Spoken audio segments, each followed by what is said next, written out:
I'm ChosenArchitect, and this is All the Mods 10. Now, over the last few episodes, we have been very tech-oriented and doing a lot of mechanism, and there's still some more mechanism that is going to need to be done throughout this series, especially if we want to set up the SPS and so on in the future to make antimatter. But today, I want to explore some other things. For example, ore generation. Now, at this moment, we have the Quarry. We also have mystical agriculture seeds, and we could definitely use lasers from Industrial Foregoing to do some mining for us. But there is a really fun way to actually mine ore, and it's going to involve using actually additions, and of course, none other than Just Dire Things. Now, to be able to put this actually additions farm into practice, we need to go to tech. Then we need to go even further than tech. And under tech, I have started working on a new area that we are going to need for further tech industries. Yes, we are going to have to expand. And this cube that you see right here is actually where we're going to do our actually additions or processing. Or is it really ore processing? I think it's more ore generation, right?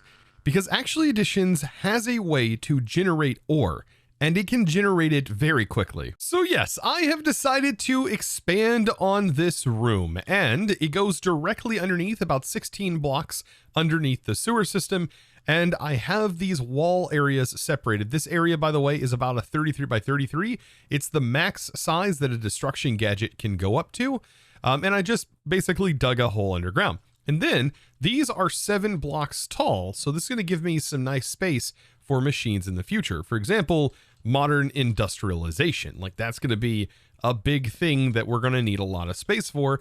And I don't want to feel cramped with that mod, because the last time I played around with it, I felt very cramped. So now that's another reason why we are going to need a lot of ore and a lot more resources than we're currently generating. So to make that possible, I want to take a setup that I used in another mod pack that I ended up creating a while ago. This was the setup that I used in the Craftoria. So if you want to check out that playlist, of course, you can check it out. I did set up a smaller scaled version of this, but I'm going to take that same concept and I am going to multiply it. Well, by 6 sides, and I want to turn it into a cube. Now, before I set this up, it is going to need a ton of power, in which we now have. We are generating over 80 million passively, which is super nice. But we're also going to need a ton of stone, and there's really only one good way of getting a ton of stone. It's not a cobble generator. No, it's actually a creeper. Now, I'm thinking one of the easiest ways to get a cave creeper so that way we can farm up some stone is going to be using a little bit of dirt inside of a cave. It does say right now I am in a bamboo forest, apparently, but we need to be somewhat in an underground cave biome. So, for example, this area right here should do the trick. If I go ahead and get some dirt placed in, we can use a rotten egg on it and hope that we get some creepers to spawn that aren't particularly those creepers. Yeah, this might take a little bit. Okay, so I ended up moving into a different location, and this definitely got them to spawn. Okay, this is exactly what I want. It also got cave endermen spawning down here. Okay, perfect. Now, it does look like the cave creeper did end up dying, but at least it did originally spawn. I've just got to, well, happen to get another one over here. A lot of cave endermen. I don't really want those. Come on, specifically an enderman. I gotta get another one of those. Ooh, there's one right here, just spawned. Okay, so I just needed to get a swab for it so I can make a spawn egg. Now with this spawn egg, I can go ahead and, well, farm a chicken here and we'll get ourselves a creeper spawn egg. Ah, fantastic. Look at that. Okay, so with this, we should be able to now infinitely farm stone. And you know what? I think this will be the perfect place to farm this, right? I don't think I'm going to need any more totems anytime soon. This farm has definitely ran its course. Now, this is where things get a little bit ridiculous. Now, I can go ahead and throw on some of these echo shards, and this is going to give it echoing 5. That means it's going to have, like, I don't know, it's about 5 times the drops of a normal mob. And so we just need to take our egg and just simply use this cave creeper spawn egg on here to switch that over. And then we're going to notice a ton of drops rolling in. Now I'm going to go ahead and actually convert this barrel. As of right now, it's voiding off all of this stuff, but I don't really want to void any of this stuff anymore. So I'll instead set it to an allow list. I don't even want a compacting upgrade, I don't think, in this barrel. Honestly, I just want to set my AE up so that way it can just constantly pull into the network all of the stone that this is going to generate. So let's just test this for a moment, because these can get kind of ridiculous on the drops. So the drops are rolling in, and notice just how much stone this is producing. It's just going to be ridiculous. So now to get this into the system, I'm just going to use a wireless connector and an import bus. So yeah, just a regular importer. I would think this would be able to keep up. So we're just going to need max upgrades on it. So putting as many acceleration cards. I don't even think we're going to need like an extended or anything like that. So just regular acceleration once it is fully ramped up. I mean, should be more than enough to pull this in. By the way, I did set up a slot inside of a barrel for all of these to work.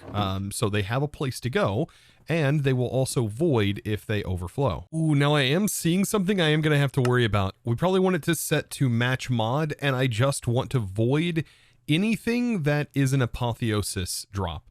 So there we go. So yes, this looks like it's going to be more than enough to keep up with the inserting with just one import bus. And so just look at the sheer number of stone that is increasing right now.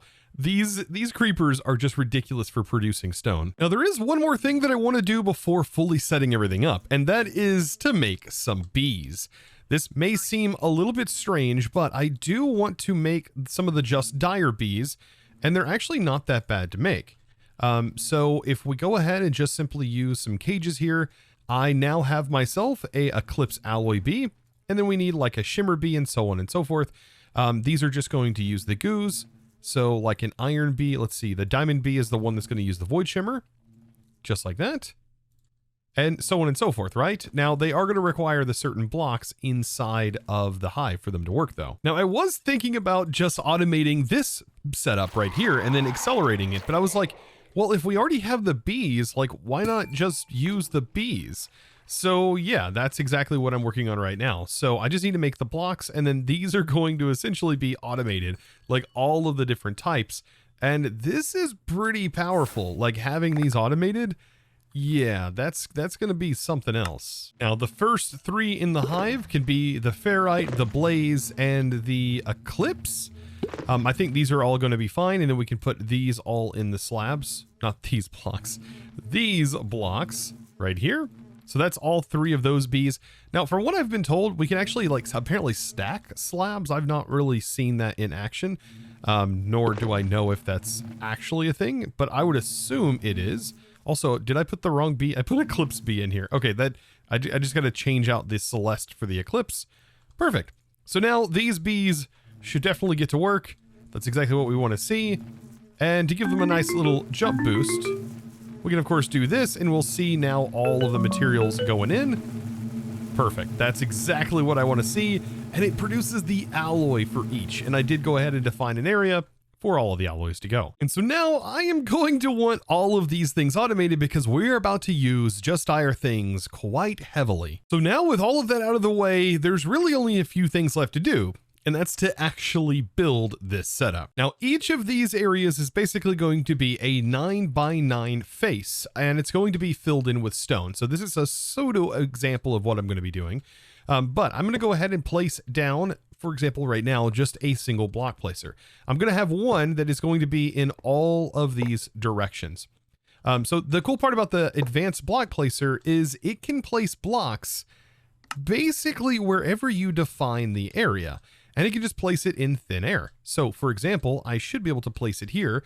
I think actually what I'm going to do is I'm going to have this automatically facing this way. It does look like it doesn't matter. Okay, it doesn't matter which direction. I think it looks cooler facing this way. But I just have to kind of play around with my directions here. And it does look like the Z is going to be where I want it. And then I just need to start expanding. So not this direction, but this direction. And it looks like the Y direction. So these are the two that I'm going to need to get set up. And I'm almost there. It looks like I got to take this one out to 4. And as soon as I have that, here is a face that is going to be in a 9x9. So once I give this some power, like from a gate, for example, for right now, I can show you. If I give it some power and I give it some stone, it will place and fill in this area, and it does it incredibly fast. Well, as soon as we define this as one tick. So there it goes. That is a single face essentially done and defined. Now I've got to do this for all 6 sides. So this is what it looks like when the entire thing is defined. I don't know. This is going to be pretty cool, I think, it being a cube like this.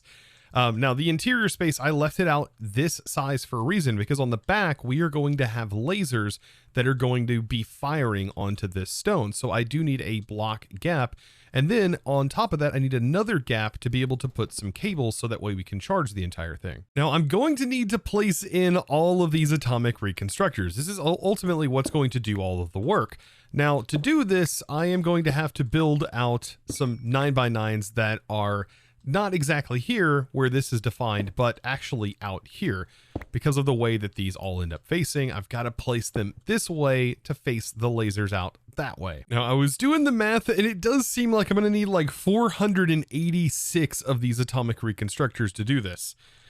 Yeah, that's going to be quite a lot. So 486 is the magic number, I do believe.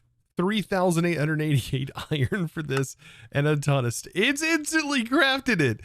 Oh, I'm blown away every time I watch this happen. That is so quick. I literally hit the button and it was done. You can't make this stuff up. This is ridiculous. Okay, so that's just one part, because I'm also going to need the lens of the miner for every single one of these as well. And honestly, this shouldn't, yeah, this is going to take more black quartz, which I do have farming up. So I'll just let my miner continue doing its thing. But look at this. Oh my goodness. A giant wall of laser lenses here. So I now have all 486 of the atomic reconstructors placed in. Well, I now have to make those lenses. So yes, back here, I was mining up a bit of this black quartz, which I'm definitely going to be needing. So there we go. So now I have a bit more. I don't know if that's going to be enough. So let's go ahead and try this again. Lens of the miner, 486. I might be missing, yeah, 163 it looks like. And 486 again. Voila, perfect. So now I have enough. This is not going to craft instantly because it is going to wait on the glass to craft. But now, just like all of the others, oh boy, I've got to place all of these in by hand. So perfect, all of the lasers are in as of right now. So there is one thing I probably want to do now that I have this up and running, and that is probably put like a waystone or something inside of here. So like I have a way of at least getting back into this cube. So like, yeah, a waystone would be a really good option, I think, for right now. So I'll just slap this down in here for right now, and here.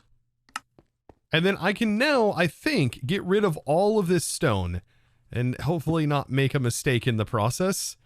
Oh my goodness, this is really starting to shape up now. Now I'm also going to need advanced block breakers that are probably going to go right behind these block placers. And yes, I'm going to have to define the bounds on this as well. I might be able to use the copy card to be able to copy the settings from, for example, this, and then paste it onto this. And then I just need to move the bound out one more to get it in the proper location. Yeah, that's going to work out. So now I've ran my cables through here, and I've gone with different colors to kind of just assign them differently.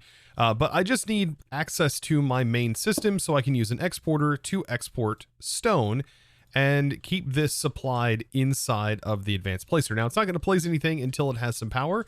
I think the one that does have power in it, we're going to probably hear that one kick off. That's another thing. Hearing things. This is going to get kind of loud, and one of the first things I'm going to want to disable is the atomic reconstructor. But yes, I'm also going to put acceleration cards in here just to make sure it can place this stone really fast. So now really, here's where the magic is going to take place. These breakers. So these breakers are going to need a powered tool. For example, this right here. This is an Eclipse alloy paxel. It has fortune. But what we can do with the Dyer's tools, we can actually apply some modifiers on, for example, a pick. And that pick can have not only fortune, but it can also auto smelt. And whenever it breaks the block, it can automatically teleport the items into a storage, aka, for example, our storage controller. So now, thanks to my bees, I can make myself 6 of these Eclipse alloy pickaxes. That should be plenty of them. Now, I am going to want fortune on each of these, and I'm also going to want to make some upgrades for them. I would prefer to have Instabreak on them. This is really what's going to make these tools really, really shine. But I'm definitely going to need the smelter upgrades on all 6. That is a guaranteed. Let's go ahead and take a look real quick. Let's see. And teleport. So I'm going to need 6 of the teleport and also 6 of the smelter. And I'm going to see about the Instabreak. This is going to cause a bit more power draw, but I think we should be able to actually handle that, and is honestly what's going to make this go incredibly fast. And this is one thing I love about Applied Energistics is you can actually auto craft things like netherite pickaxes because you can use the actual smithing table inside of normal patterns. So it is just so good for that. I'm still going to do each one of these by hand. Yes, upgrading them all. Now, because I'm going to be storing all of my drops inside of my drawer, I want those drops when it's broken to go just teleport directly into the controller here. So all I have to do on each of these pickaxes is just simply do this, right? I just got to hold down shift and right click, and then I am binding all of these pickaxes to that location. And this will work inside of the advanced breaker. That is the insane part about all of this. Now back inside, I want to place that pickaxe directly into this slot, and this will also keep it charged whenever we give power to these. Now, before I forget, there is a specific thing that we will want to do for these breakers as well. We want to filter our block here. So right now, this is a deny list. So this should deny blocks if we put them in the filter. We could set it to allow, but we actually want to just deny stone. We do not want these breaking stone. We want it to break everything else but stone. So this is the way we do this, is by placing that in the filter. So now the part that is going to get kind of claustrophobic, filling in the entire area with energy cables. Yeah, every face of this is going to get filled in with these cables. I think I can use this to do this. Oh yeah, which is going to make this a lot quicker. Man, there is just something satisfying about the whole look of this thing. It is absolutely absurd. But you know what? This is going to be fantastic when we get it all up and running. Okay, so as of right now, I'm just going to run these cables like so. Everything has a connection to this. And then all we're going to need to do is supply these cables with power, and this should jumpstart and start running. I am a little bit worried though, because, well, everything is probably going to end up dropping if it doesn't have a place to be stored, in which it won't have a place to be stored because we haven't defined all of those things to be stored yet. So you know what? I've kind of changed my mind here. I'm actually going to rebind all of these pickaxes for right now to this barrel. And let's get some stack upgrades in here, like at least one. This should work for now, but all of these, by the way, all these picks, they should automatically have auto smelter on. So all of the ingredients should be smelting. We shouldn't end up with any raw material.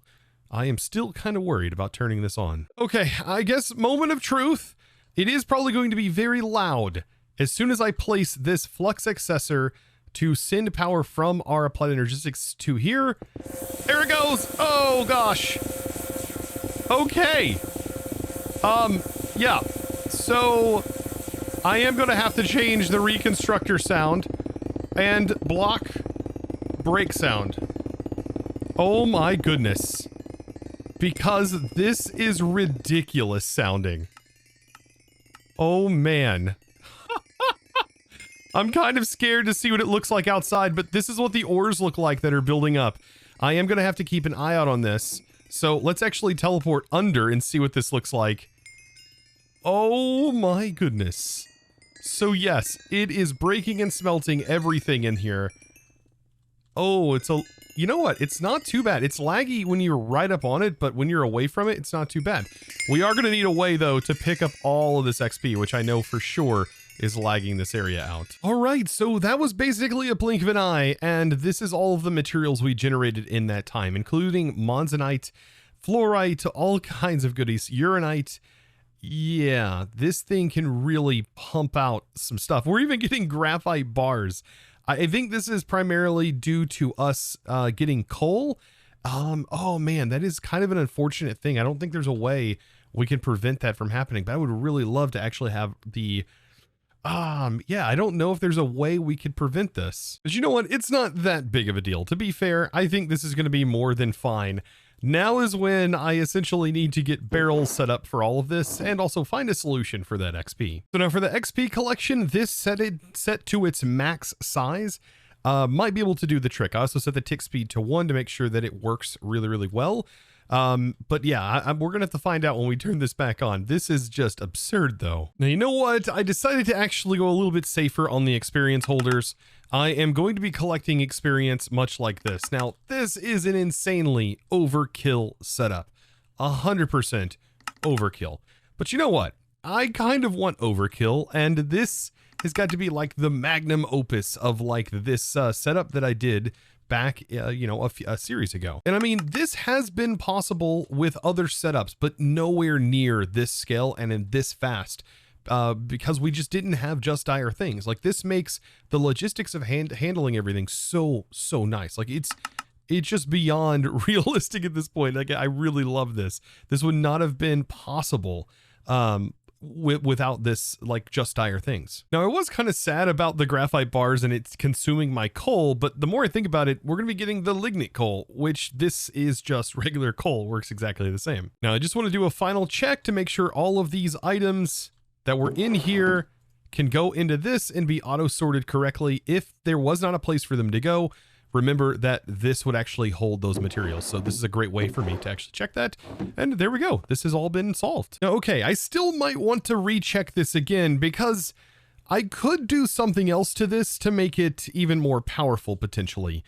And that is by adding Boon of the Earth enchant onto all of these picks. I will say though, Boon of the Earth is a pretty rare-ish enchant for me. But you know what? I could farm it like exclusively for this very reason. Like, there's Boon of the Earth 3, and we can get this up to Boon of the Earth 4. I don't know if we're going to enough to make like Boon of the Earth 4 for everything, or even Boon of the Earth 5. But man, it says ores may be found when mining stone, and that's exactly what these picks will be doing constantly. You know what? I can, yes, enchant a bunch of books. Oh man, it looks like we're getting Boon of Earth on just about every single one.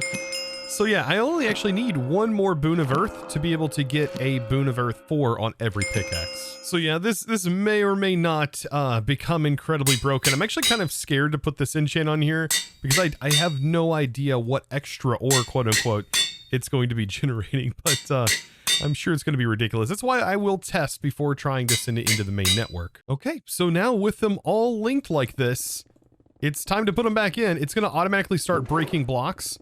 Okay, so just by testing right now, I don't know if the boon is working, but if it is working, I would assume it's just smelting what is being booned. I mean, there's a good chance of that. It does appear like this is all just about the same blocks. As normal, the lag is a lot better. I would assume that that does mean the XP is being handled.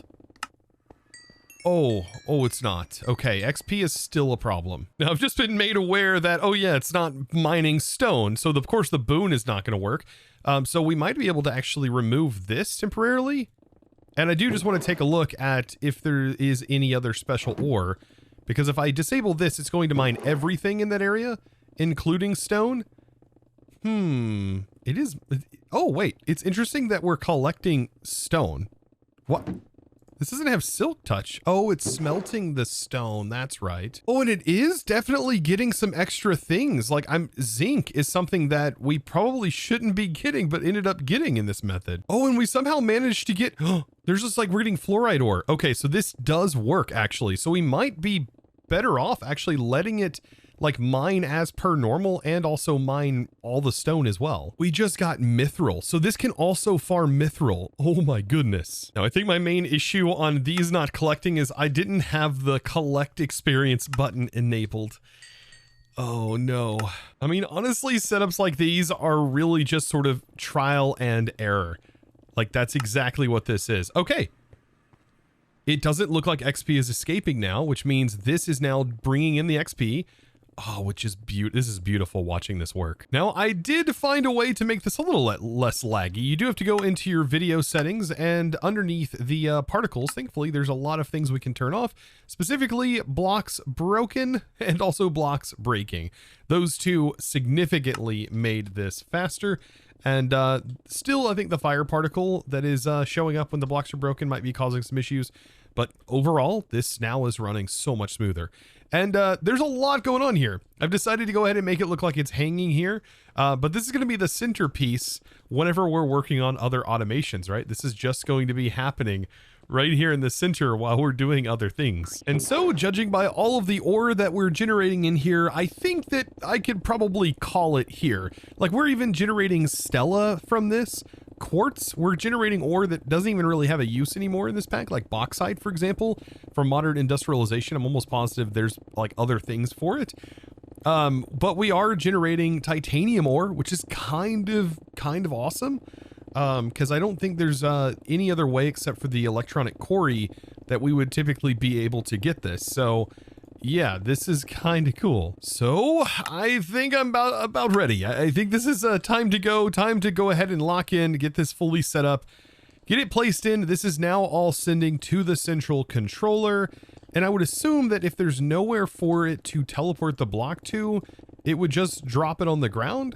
So at this point, I shouldn't really have much that would be getting dropped on the ground. This should just all be slowly but surely increasing. So like copper, for example, is just going to continue to rise as this farm goes on. Oh my goodness, that's so cool looking. So this is the start of our like insane room that we're going to be diving into modern industrialization in the future.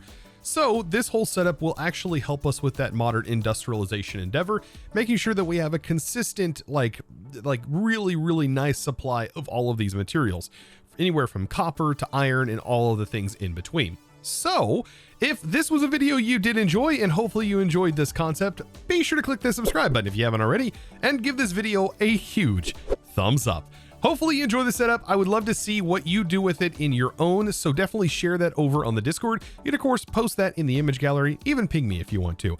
And of course, guys, it's now time to thank the amazing supporter of today's episode. And that amazing thanks is going to go out to Mello Elohero. Thank you so much for your amazing support and choosing to support me over on the Discord by becoming a Discord premium member and supporting in one of the best ways possible by supporting me over on the Discord. Thank you so very much.